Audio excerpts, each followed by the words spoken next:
So let's start this show. All right.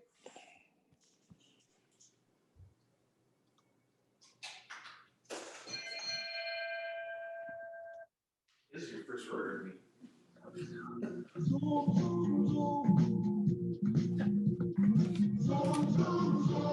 Welcome everyone to Rotary Club of St. Albert morning Zoom meeting 1492, January 29th. I'm your humble host president, Mark Dixon. Shout out to our executive members present, board members present, fellow Rotarians and guests. Please rise for the singing of O Canada.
Thank you, everyone. Nice job there this morning, Jason. You really were belting it out. Nicely done. Our land acknowledgement, we respectfully acknowledge that we are on Treaty 6 territory, traditional lands of First Nations and Métis peoples. As treaty people, Indigenous and non-Indigenous, we share the responsibility for stewardship of this beautiful land. Our inspirational moments. Dave Linklater, please. Thanks, Mark. This inspirational story started back in August. I got a call from this lady that wanted to see a condo that I had in a building here in St. Albert. So kind of typical. We met, I showed her the condo and a couple of other places in the building, and she ended up writing an offer. It got accepted, and we went through the process of financing and inspection. Everything passed, and she took possession September the 10th. So you might be thinking, well, that's not very inspirational. A lot of people buy condos and sell condos all the time. But what makes this inspirational, to me at least, is 1 month after this lady took possession, she turned 87 years old. It was really cool dealing with Doreen, just a wonderful lady. She had lived in a long-term care home in Edmonton for about 13 years and kind of dreaded every minute that she was in there. She was in a small little unit, 400 or 500 square feet, little kitchenette unit and living room, bedroom, all in one area, and north-facing window, so no light and bland meals. And so this year with COVID protocol, kind of that was it. She decided that at 86 and turning 87, she was going to do something and make a move and make it count. So again, it was great dealing with her, a positive lady and organized. She was an accountant in her working life, so really sharp. She was enthusiastic to negotiate. It was fun. I think she was disappointed when we actually came to an agreement and she couldn't negotiate anymore. She had a lot of fun doing that. She even got extra furniture thrown in at the last and so on. So again, I think a lot of you likely know people like this and everything, but again, it was just great to deal with somebody this positive, and when in a time where a lot of my clients last year were kind of down and this COVID thing and everything else, but she definitely brought me up at times. Every time I took her phone call, she told me, oh, she's met 2 other people in the building and things like that. So I guess what I took away from it, just stay positive and be persistent. She had to go through a few ups and downs. She had to hire extra health care for home care, and she had to hire a cleaner.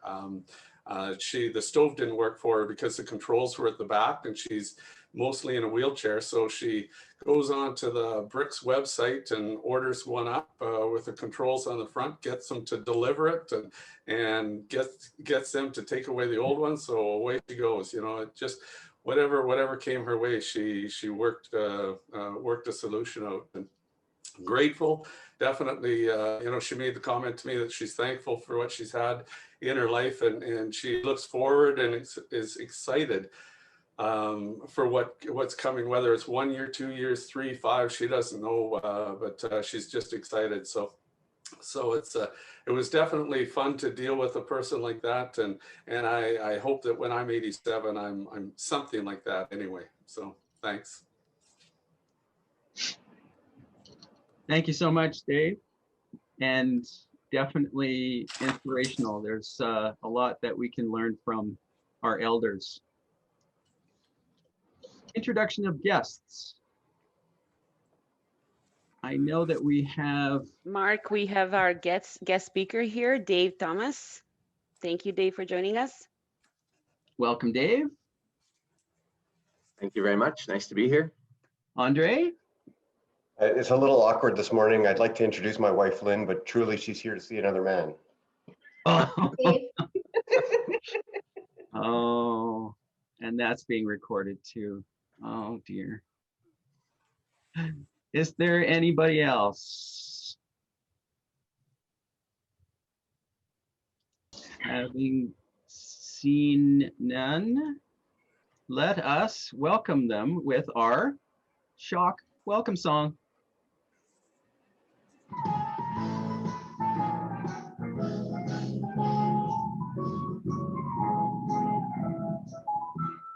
Welcome to Rotary, glad you are here. Come shake our hands and share a friendly cheer. Whether from near or whether from far, we're glad you're here. We hope that you will like our little song, because we're proud of St. Albert, and you'll agree. Our club enjoys some great camaraderie, so we do what we can to help with the needs of our community. With our friends at Rotary. With our friends at Rotary. Outstanding. Lynn, that was nicely done. You really sang along there. So, without further ado, our guest speaker, Daria, if you would do the introductions, please. Thank you, Mark. So Dave was born and raised in Edmonton, and he received his Bachelor of Commerce with the Dean's List standing from the University of Alberta in 1985. He spent the majority of his career in business and technology consulting with Accenture, a global consulting firm, and was partner there for 15 years. Dave also served as a Chief Operating Officer for Facto Technologies, was a co-founder of Morgan Thomas, an IT advisory and management consulting firm, which was recently purchased by RSM Canada. Dave was appointed to Habitat for Humanity board in 2017, and there he serves as a member of the HR and nominating committee. Dave brings a strong focus on strategy and governance to the board. He has a passion for the role that Habitat for Humanity plays in building strong communities while helping individual families change their lives for the better. Welcome, Dave. It's all yours now. Thanks, Daria. It's nice to see you. Nice to see all of you. I was really impressed with the breakout room and the idea of socializing ahead of the meeting. I got to see my old friend Lynn and Andre, so nice to see you guys again. And I got to meet the mayor, which was like, how great is that? So so really pleased to be here. Maybe I could share my screen and talk a little bit about Habitat. let's see if that works. Can you all, let's see, present here.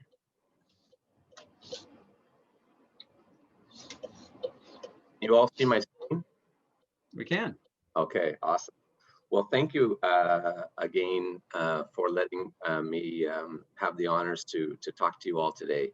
I'm, as Daria said, the introduction sounded a bit pompous. I'm sorry about that. It was like I was listening to her going, "Oh my God, it's embarrassing." But anyway, so but it's nice to see all of you. And I don't quite have the radio voice I think that Mark does. So, but hopefully you'll be patient.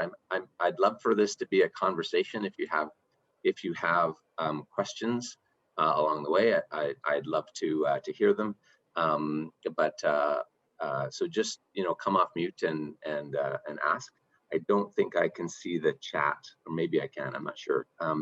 Anyway, so let me just provide a little bit of a background about Habitat for Humanity. So the organization is, the mission is everyone deserves a safe, decent, and affordable place to call home.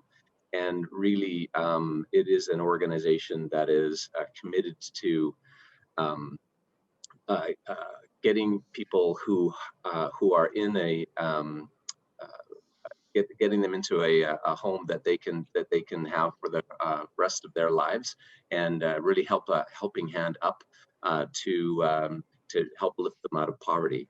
So just give you a little bit of, it's an interesting story. I've been trying to verify its accuracy, but the chairman or the CEO, Alfred Nicolai, who was our CEO when I joined, he told me the story about how Habitat got started, which was there was this fellow here, Millard Fuller, and one of his colleagues owned a farm in Georgia, and the workers for the farm used to have to walk such a long way to get to the farm. He decided to build housing for them on this basis of interest-free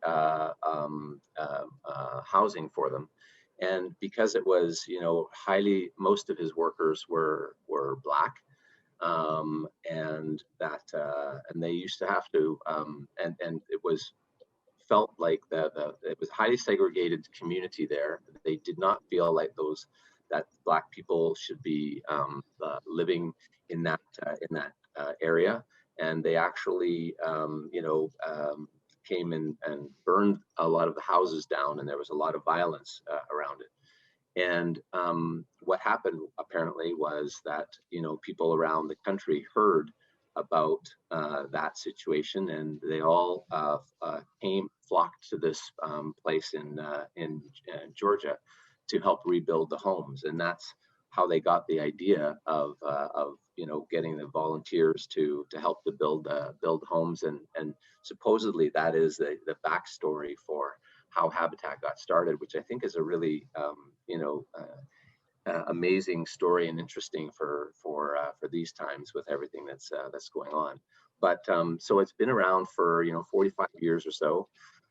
As I said, the vision for the organization is to see a world where everyone has a safe and decent place to live. And it's really about what we're trying to do is to help families build strength, stability, and independence through affordable home ownership. So I'll talk a little bit about what each of those mean. I'll just give you a little bit more background. So Habitat Edmonton was founded in 1991.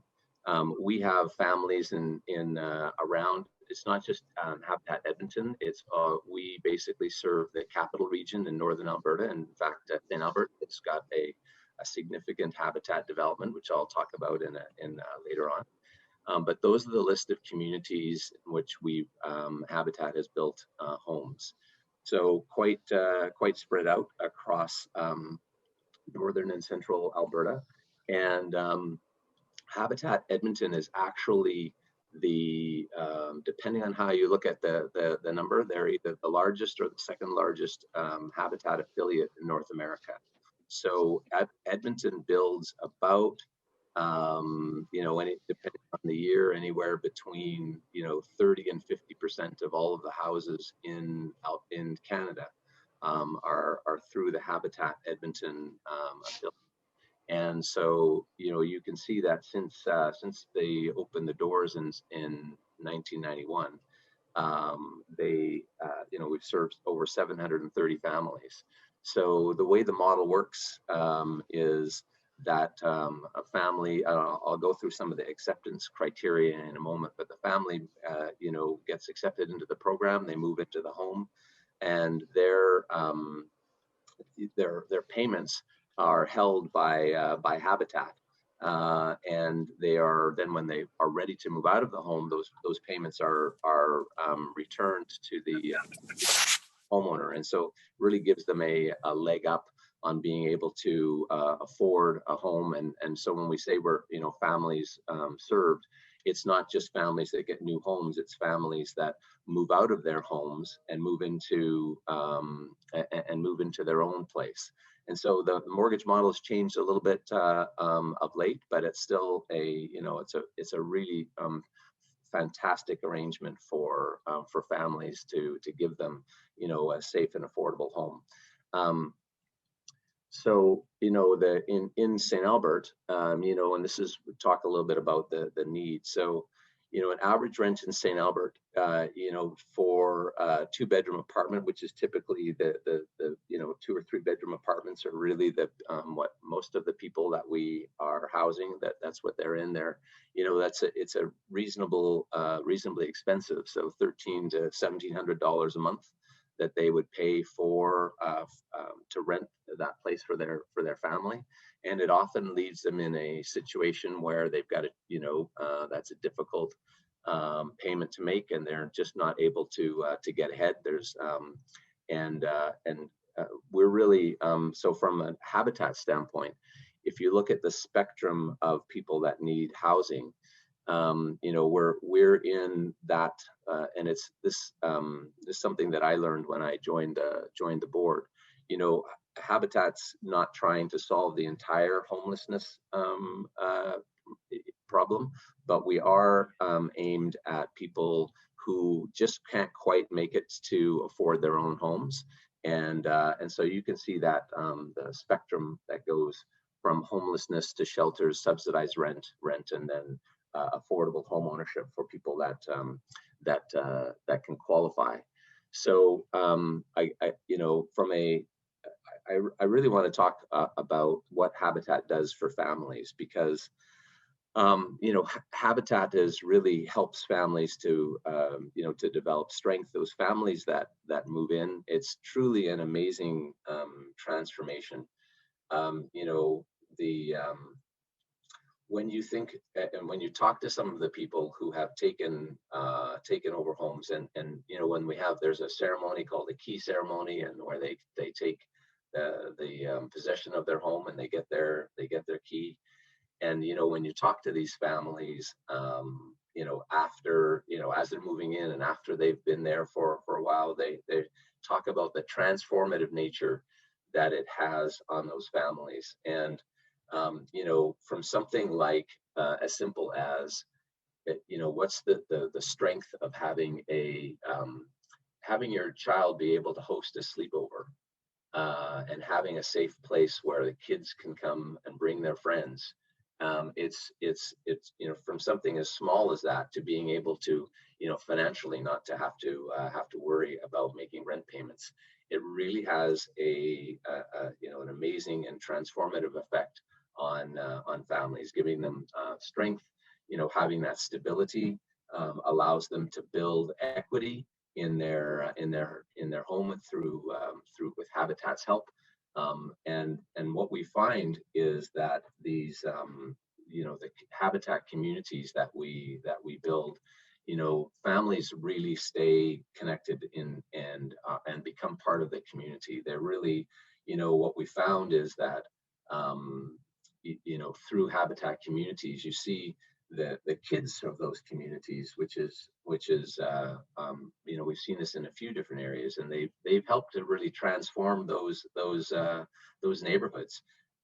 You go to the local school, as we did in a place in northeast Edmonton that's nearby, and the junior high school, and the sports teams are populated in a large part by the families of the Habitat community, and the Students' Union president was one of those children.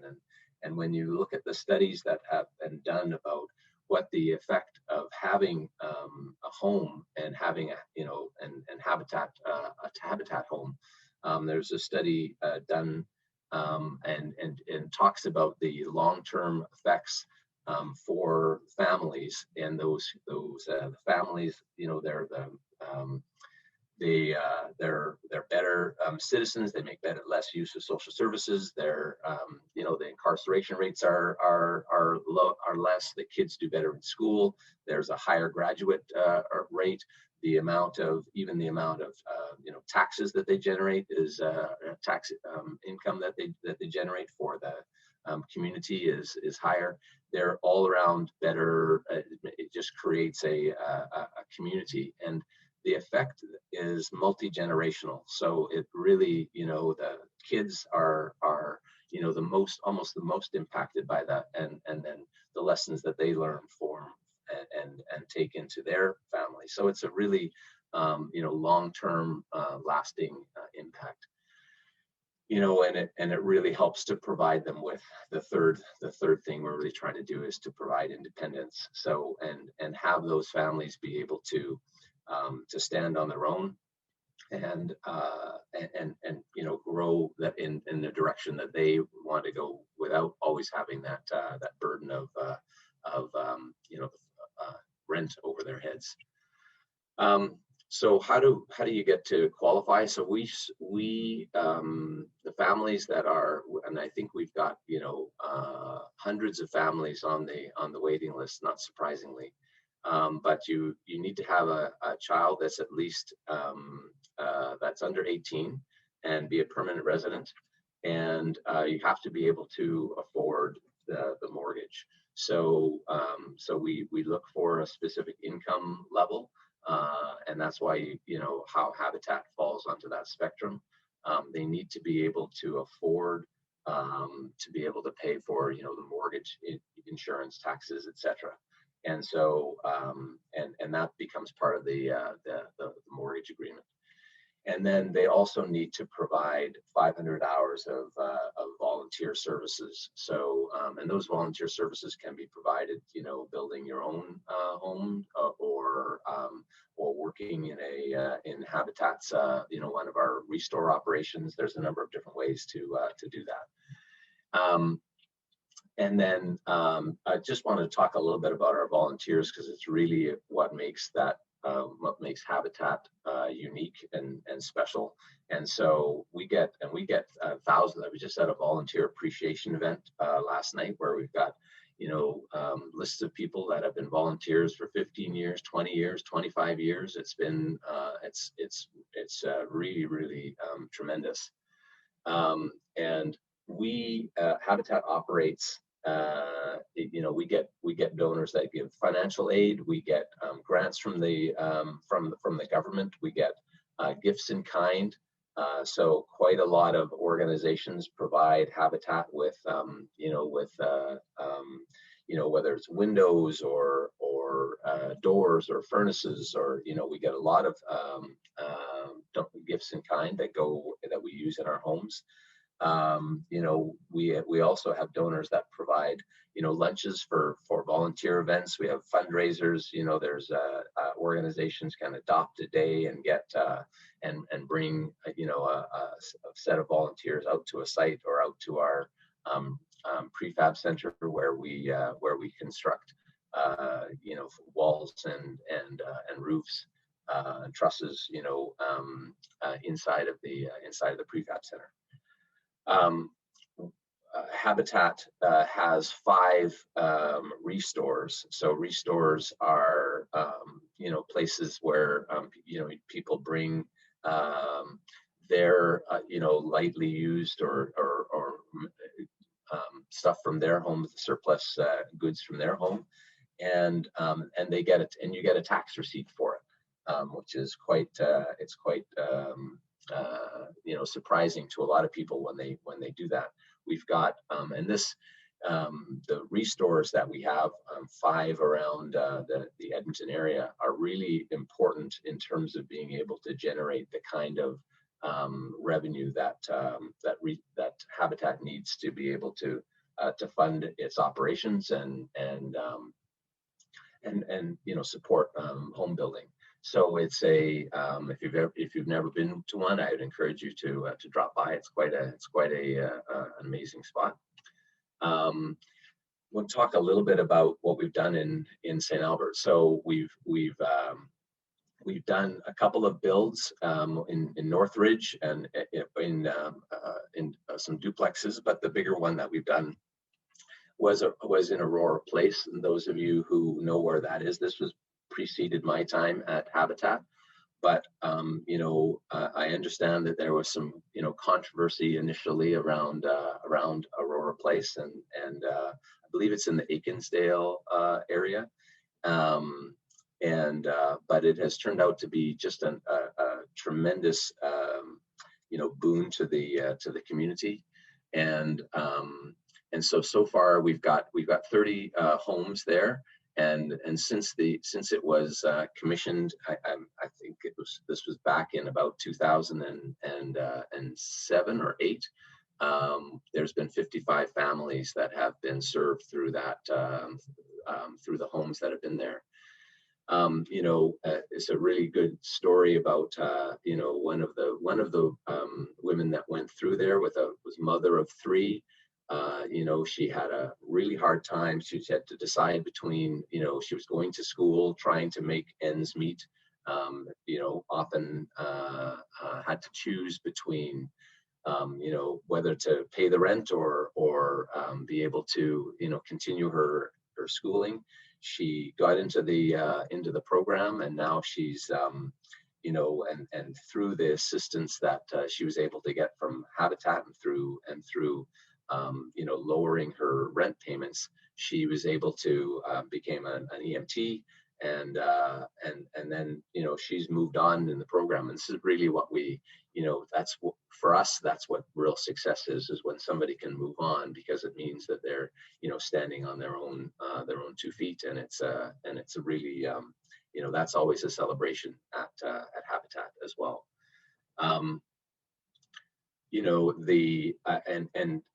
Just a fact around the kids, because it's all, what we're trying to do. Habitat is all about families that we serve. And so an interesting stat, that's 115 kids since 2012 have been living at Aurora Place. And, I think that as I was talking about, it's really become a good, anchor in that neighborhood. And I also just, wanted to touch on the partnerships that we have with Rotary clubs. So, there's 22 Rotary clubs, including St. Albert, have done lots to devote time and resources to Habitat.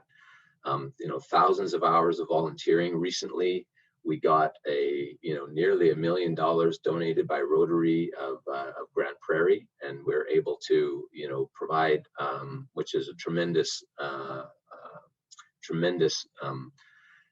donation. And so we're able to provide, I think the number is 4 or 5 homes with that donation. So really tremendous and support from Rotaries all around Northern Alberta.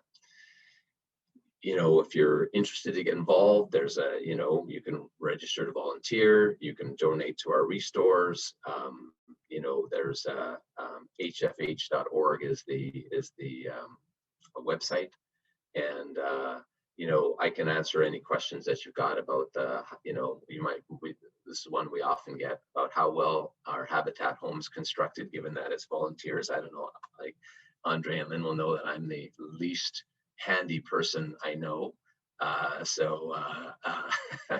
But I've been out there, I don't know if I'd say I'd be building, but they get me to work on, hauling things around and painting and that sort of thing, which is about all I'm useful for. and serving coffee. I'm reasonably proficient at that.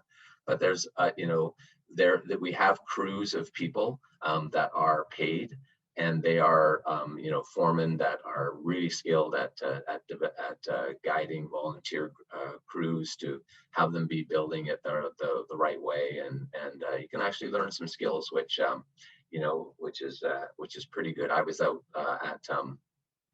at Carter Place, which is the big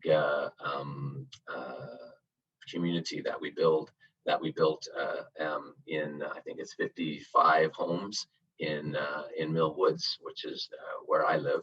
And I was out pouring foundation when I first joined the board. So it was like, never done that before, but that was quite good. Anyways, I think that's all of the, just to say, where are we building right now? We're building some homes in Hollick Canyon. So that's northeast Edmonton. And we're always trying to make sure that we've got land that we can continue to support building homes. I think we've got another one under construction as well outside of that. So let me go off screen sharing because I can't really see people. So, but I'd like to answer any questions that you have. I don't know if that was too fast or too slow, but I'm happy to answer any questions. It's, as I said, really nice to be here, and Daria, you're full screen on my picture right now. So does anybody have any questions or comments or anything that you'd like to make?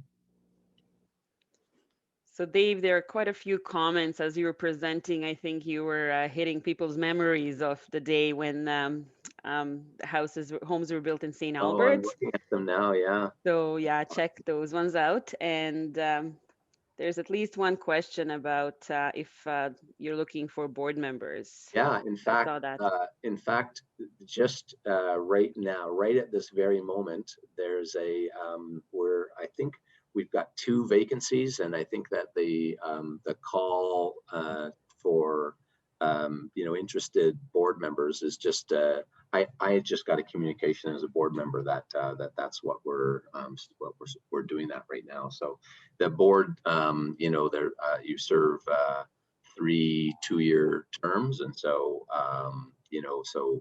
we've got a couple of people that are ending their that coming to the end of their terms. So yeah, that would be I love the comment. John, the mayor, John and Kathy. So yeah, the key ceremonies are really amazing. It can be very emotional, and it is really when you get to meet some of the families, and you can just it's a little bit different. I'll just give you a bit of my personal point of view.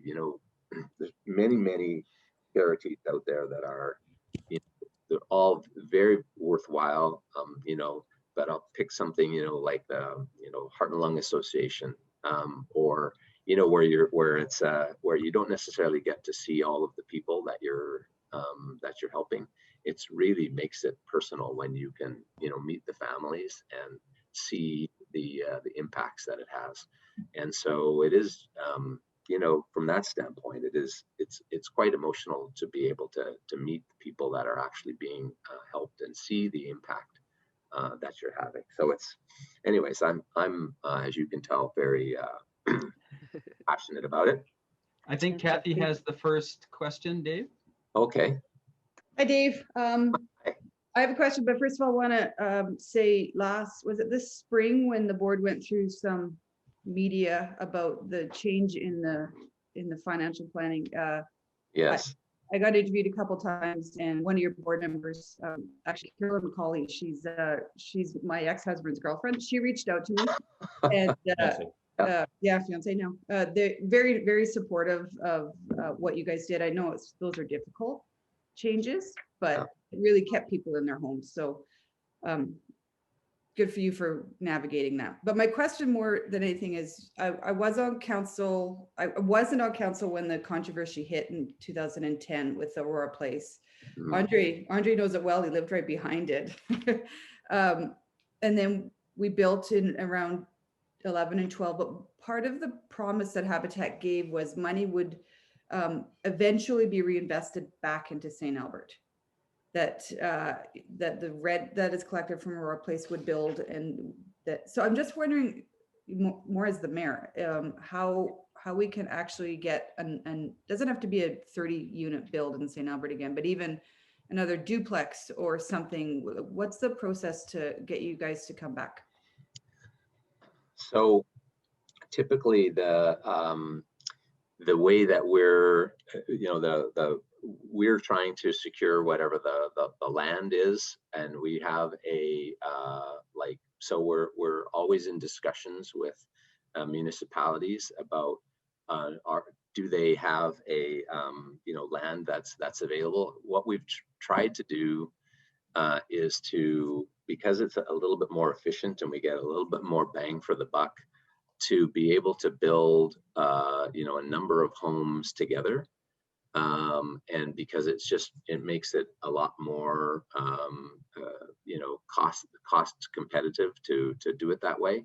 So individual lots is something that for sure that Habitat would consider doing, but the real focus of late, at least what I've been able to when I talk to the executive team there, they're really trying to focus on building multiple units in the same spot.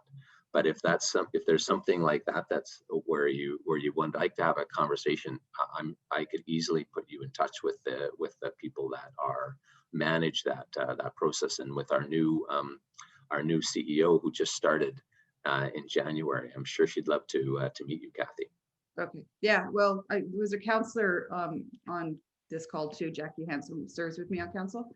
I'm sure her mind is flipping right now on potential sites. There's a surplus school site in Oakmont. There's some sites that the old fire hall, Jackie. Yeah, where there's some opportunities for multi that so maybe I'll get in touch with the new CEO. Yeah, that would be, and I'm happy to facilitate that too. If you, Daria's got my contact information, and she's drinking from a fire hose right now, but she's, I think she's awesome. So we're really happy about that, and I do know that that's something that we're always, Habitat is always looking at. So would love to be back in St. Albert.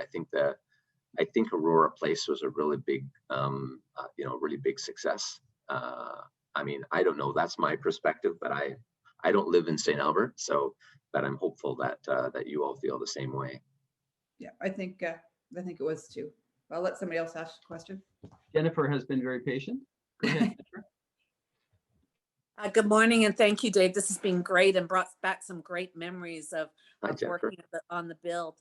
Two quick questions. One is, you mentioned that the clients have to have children under the age of 18. Do they time out? Like once the kids are 19, 20, do they have to move? And my other question is, how has COVID affected your builds? We're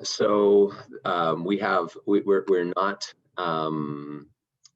We're basically we're not using volunteers anymore. So to your first question, we don't pitch anybody out when their kids get. At least that's not my understanding of how we approach that. But those families often find themselves in a financial situation that they can afford to move out on their own.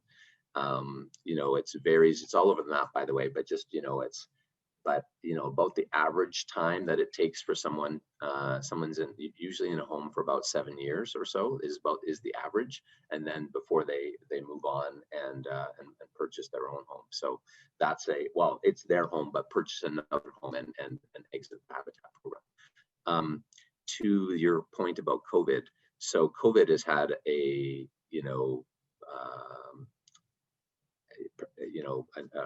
huge impact on Habitat, as you might expect. We have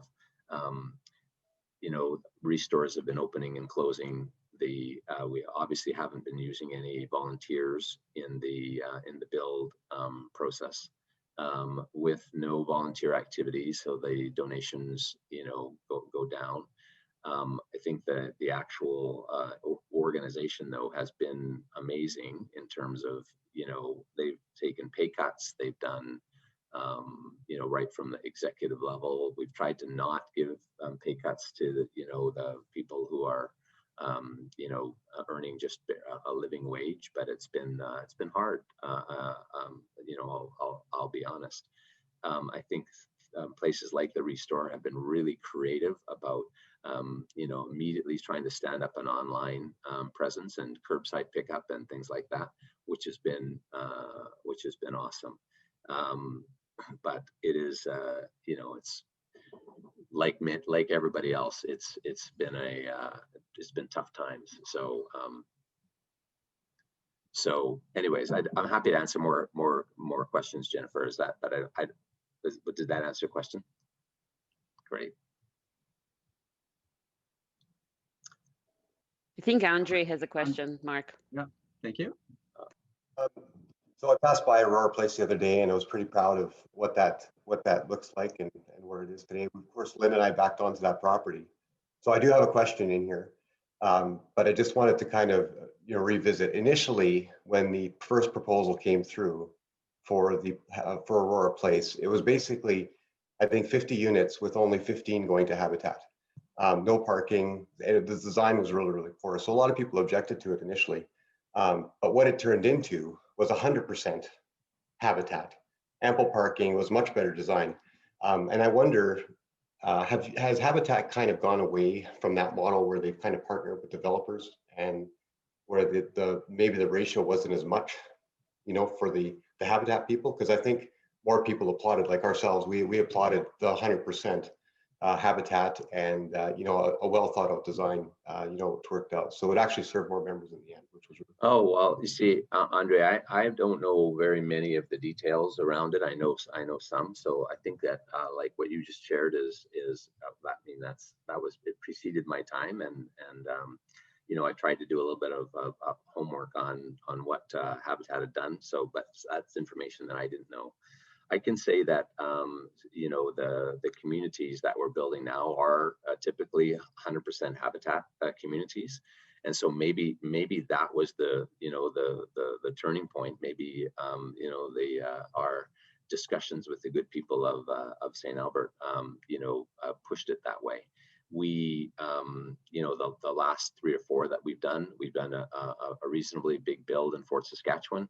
Obviously Carter Place, you know, to those homes together, you know, it was 75 homes, which represented half of the 150 that Canada was building for its 150th anniversary, and Jimmy Carter was out in that, you know, up in Edmonton for that. He's our, you know, he was the, you know, the person for a time, but generally speaking, the model is not to do that kind of mixed, you know, with a developer anymore, Andre. It's a great question. I don't know that means we're opposed to it. It's just that my experience is that's not what we're doing now. So Hollick Canyon is a Habitat community as well. So, you know, all those homes are contiguous. And as I was explaining earlier to Kathy, it's more effective for us to build that way, because we get, you know, we can actually make our dollars go further, and it's also, we found it's quite nice for the community, because they can form, you know, that they, you know, it's community type of a bond right there. So, but great question, Andre. Thank you for that. Other questions for Dave?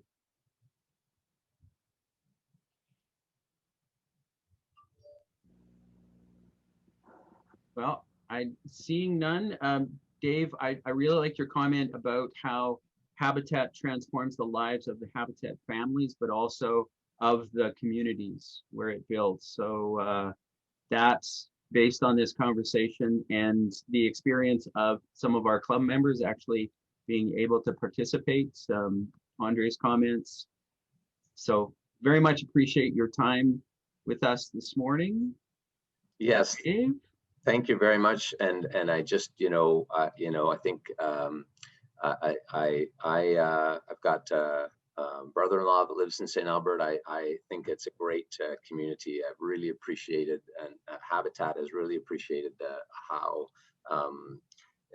to be able to build there. You know, we'd love to come back, and you know, it's really I really appreciate the invitation to come and speak to all of you, and you know, wish you all success in your you know, the 2021. It's not a very hopefully it'll shape up to be a better year than 2020 was. Thank you, Dave. Very much Right. appreciate that. Thank you all.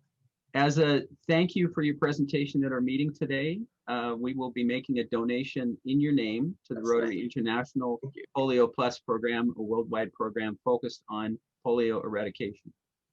And I will get this certificate to Daria, and she will follow up with you. And we are recording this presentation as well, and we'll send you the link to this meeting if you would like to share it with others. Thank you. Thank you again. Thank you, Dave. Okay, thanks a lot. Thanks, Daria. Nice to see you. Do I leave now, by the way, or what? No, happens? no, stick around. We go Okay. crazy after this. This is the serious part. So a few quick reports and announcements. We have a board meeting on February 2nd. We have our beer tasting virtual online February 11th. We have our RI anniversary, and there's events coming up around that on the 23rd of February. We have our wine tasting online auction on March 11th. More details to come on that. And Rotary Scholarships Music Festival. Daryl, you would like to say a few words this morning? Yeah, thank you, President Mark. Just a few things coming up with the music festival I wanted to just update people on, and also kind of update on the Rotary Awards kind of things. So the festival is happening April 6th to 16th, and it's going to be a virtual adjudication. I think pretty much everybody's heard that already, but it is a new format, so we're working hard to try to put that together. There's going to be some less categories, and as a result, some less participation this year, because bands and choirs will not be participating this year. And those are obviously bands, choirs. There's a lot of people involved in that, and so we won't be having those categories. Now, last year, in preparation for the festival that unfortunately was canceled, many Rotarians, many of you on this call this morning, signed up to sponsor awards. And of course, we had to cancel the event. Now, some of you paid the money, and the money was received, and you just said, just leave the funds with us and use them for next year. So we have those. And what I'm going to do is I'm going to be following up. That's part of my role, and past president, both myself and Alan are working on sponsorship and things. But I'll follow up with everybody who indicated that they wanted to sponsor, as well as those that have already paid, because we're going to probably have to look at some reallocation of funds just because of those categories shifting. Some of you actually sponsored and provided the funds for categories that are not going to be taking place this year. So we need to have a bit of a conversation around that about reallocating and seeing what's in place. And also those of you that indicated that you wanted to sponsor but hadn't yet contributed, I want to check back in with you to see if you're still on board for that. And then we may still have a bit of need. I'm not sure. So our registration deadline is February 28th. We were able to extend that a full month because of some of the things we don't need to be putting in place because it is virtual. Right now we have 60 registrations. So we're pretty excited about that. Actually, that we have 60 registrations right now with a month to go. So there's some momentum building, and Laura, who's on the call this morning, is doing a great job with social media and things and promoting it. So we just expect the registration to continue to grow. If you have an interest in sponsoring an award, I'm not sure maybe whether that you're on our list or not, please indicate maybe in the chat right now that you'd like me to reach out specifically about an award opportunity for you.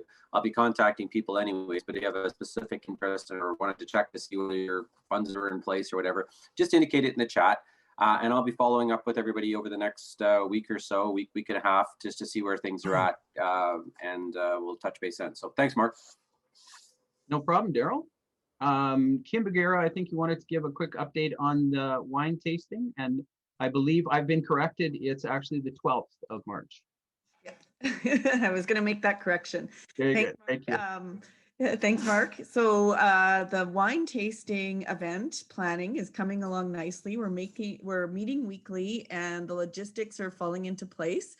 We don't have a full reveal on the actual wine at this moment. We're finalizing that, and more details will be available soon. And then everyone will be able to start selling tickets and inviting everybody to the event. But what I can tell you is, as always, we need our Rotarians to gather items for our online auction, and it's going to be awesome. This is a different type of time that we're in with COVID. So I've been researching a little bit how these events go and what kind of things tend to be performing well at online auctions in the COVID environment. So if you can think of experiential types of experiences, you know, private shopping events or special, whatever your special talents might be to donate to this particular thing, those would be greatly appreciated. I'm probably going to reach out to some of you with some ideas that I have for this, but please, please give and give generously to the auction if you can, and we'll be taking those auction items. You can drop them off with me, message me personally, or also Laszlo has agreed to keep some of them at his business in St. Albert. So please contact one of us if you have anything to donate, and I'll continue to bug you every week up until the event. Thanks, guys. Thank you, Kim, and thank you for taking the lead on that initiative. Thank you for the work of your committee behind the scenes as well. Any other announcements this morning?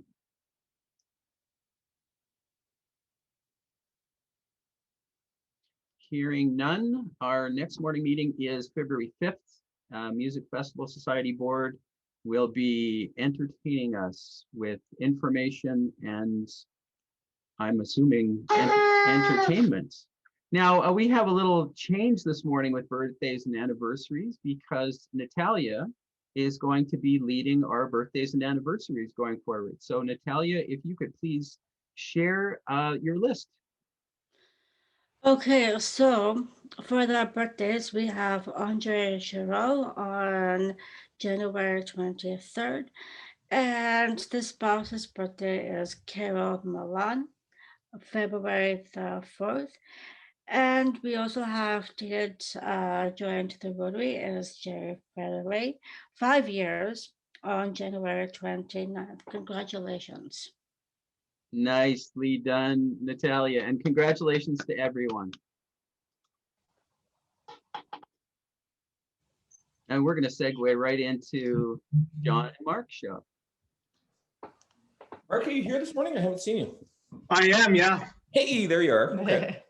Actually, no, I have a fine for you this morning. So. Oh, that's nice. I'm so happy. Yeah. Nice start to the day. Love you, brother. Yeah, that's great. Yeah. How are you doing otherwise? Oh, pretty good. You know, it's only like Groundhog Day around here. Yeah. Go to work, come home. Go to work, come home. Well, why don't we give away a bunch of money? That's a good idea. Yeah. I think that would break the monotony for someone. Yeah, exactly. They'll get, you know, potentially some couple $100 or more. So there's 17 people in the race. 17 people. What are we at for? Do we know what we're at for total pot?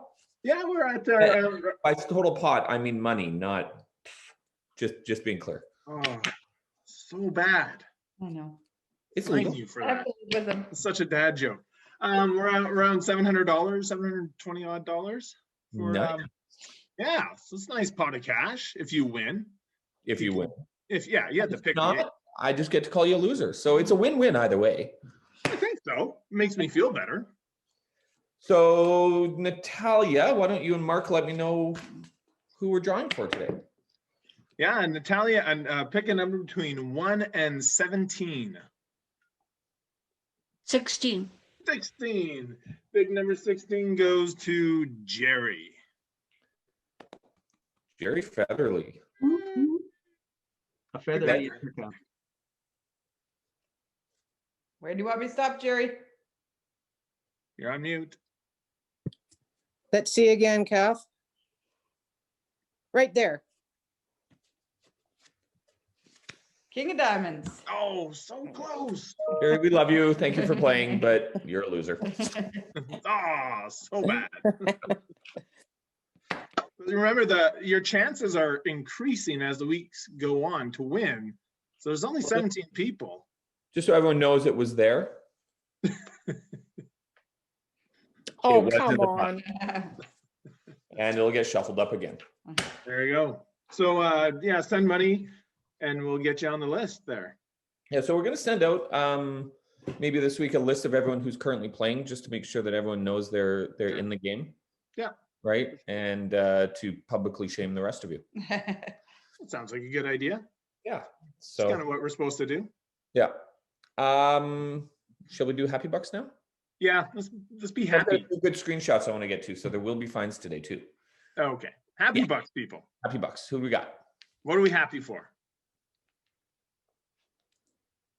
Oh, I have a happy buck or two, or just I'll give you $10. I had good news. I had a health scare, 3 weeks or so of waiting for results, and I'm as fit as a fiddle. And so I'm very relieved, and life will go on as it's supposed to. So I will happily provide you with some happy bucks. Fantastic. We're happy for you, Jackie. Kathy? Oh, I actually had a happy buck for both Jackie and I. We had some, I would call, vexatious code of conduct complaints against us. You probably read about in the paper. I don't normally bring business in, but Jackie and I went through a shitty weekend.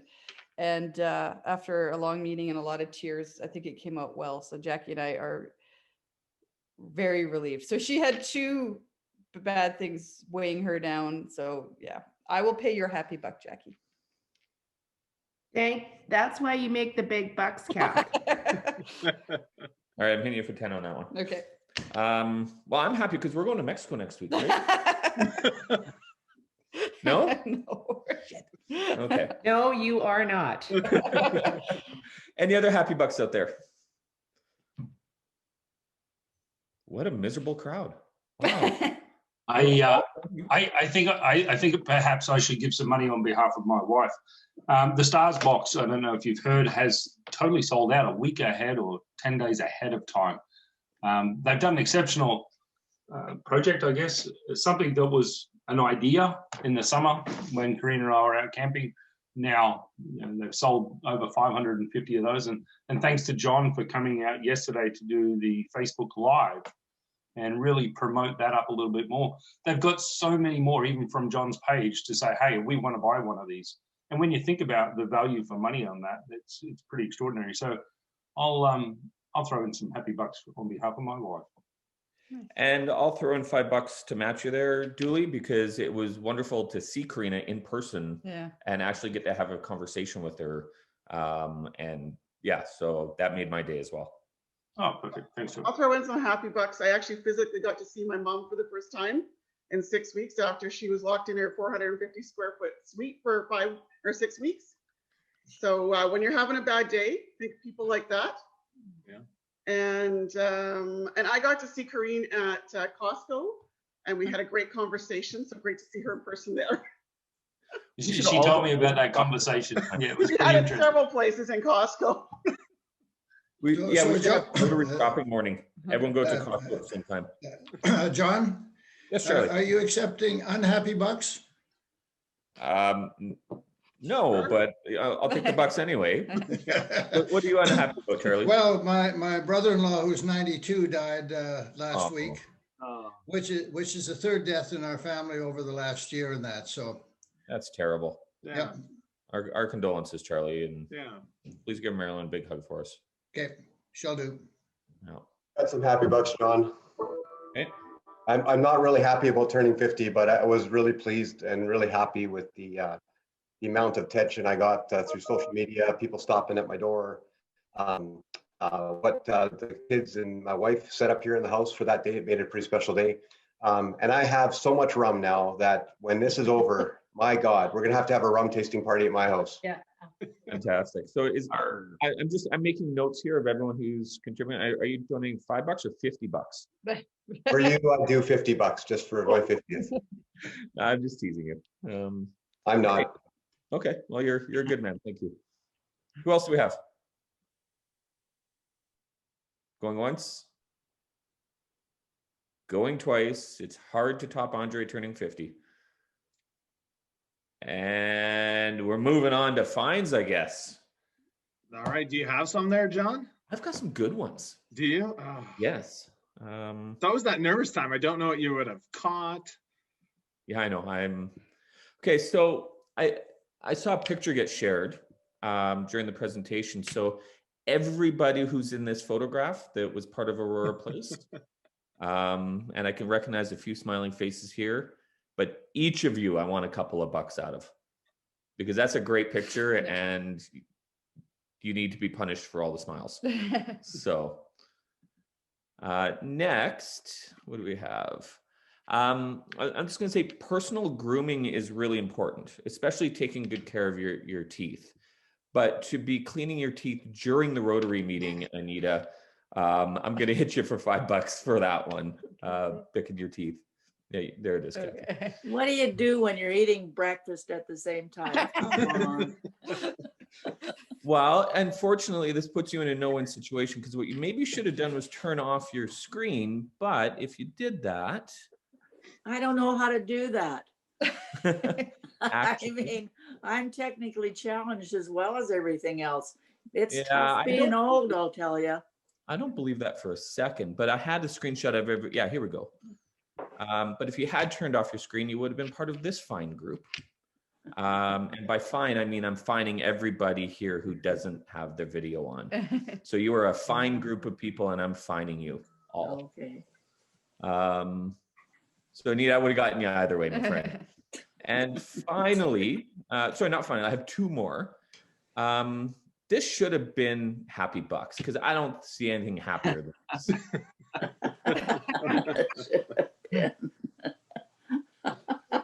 So Jason, I'm finding you 5 happy bucks. That's awesome.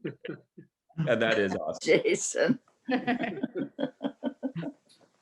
And my last fine of the day goes out to someone who did not introduce their guest. They had a guest on screen with them and they didn't introduce it. So Jackie, that'll be $5. Oh, Bernie. Oh, that's awesome. I love those mitts. And actually, I got to point out, I don't know if you guys heard on the news this morning, but Bernie has come out and has said, I'm not going after anyone for using the meme, but if anybody makes money from it, it has to be donated to charity, or I am coming after you legally. And he has raised over $2 million off of people selling this meme on t-shirts and selling mittens and stuff like that. I better get my happy bucks to you real fast then. So anyways, that's all I have. Why don't we throw it for fines from the floor now, if anyone has any.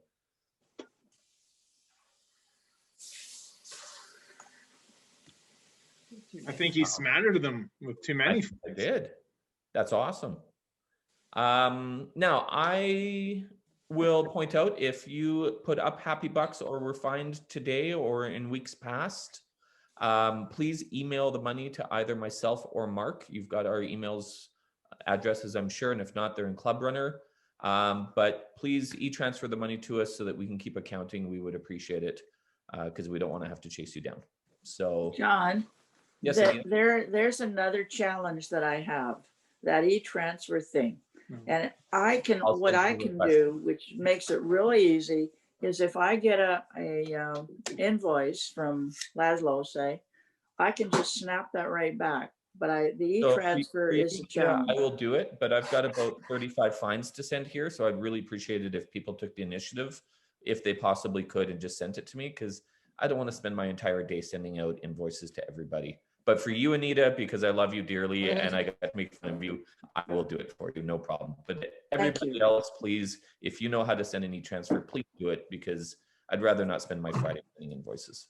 Anita, why aren't you just using those pigeons that you have and just tie the cash to them and send them back up to John? They'd never make it through the snow, Doug. You need some help from Habitat. By looking behind you, and I think Doug needs some help. Get them over to his house. All right, I'm done. Mark, do we have anything else? No, I think we're done. Someone asked a question about how much is it to join the Chase the Ace. It's $5 a week. Probably do it at a month at a time. It's easier, 20 bucks. You're down there for 5 weeks, 4 weeks. You're an engineer, right? I use a calculator most of the time. Yeah, it's good that we've already found you this week, Mark. Yeah, exactly. So send it to me and we'll get you on the list. But yeah, I'll put out the list of who's on and when they've, some people bought till July. So yeah, $5 a week. And just wanted to point out, Jason, thank you. I already have your e-transfer. That's showing how easy it is to send it. So come on, you're not. He's a keener, Anita. He's a keener. I'm old. Give me a break. You have a phone, right, Anita? Yeah. President Mark, back to you. Thanks, John. And thank you for not finding me for my Bernie photo just over my shoulder here. Oh, dude, I'm taking it back. You're on the list now. That is fantastic. Done. That is brilliant. Bernie Sanders. Thank you, everyone. Make sure that you remember that we are on social media. So like and share. We have Facebook, LinkedIn, Twitter, and our brand new Instagram. And of course, our meetings are recorded and posted on YouTube.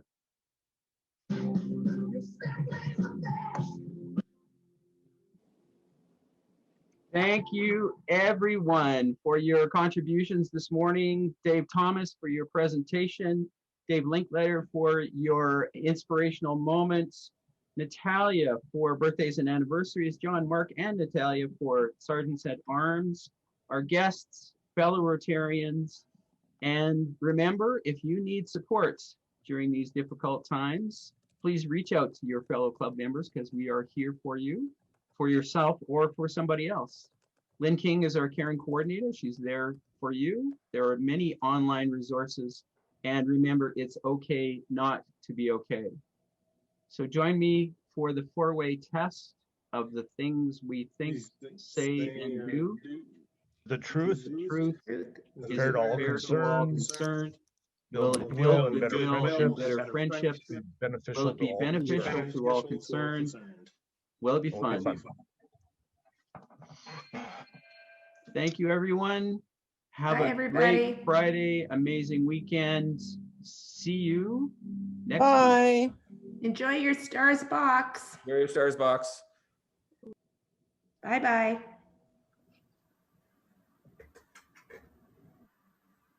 Simply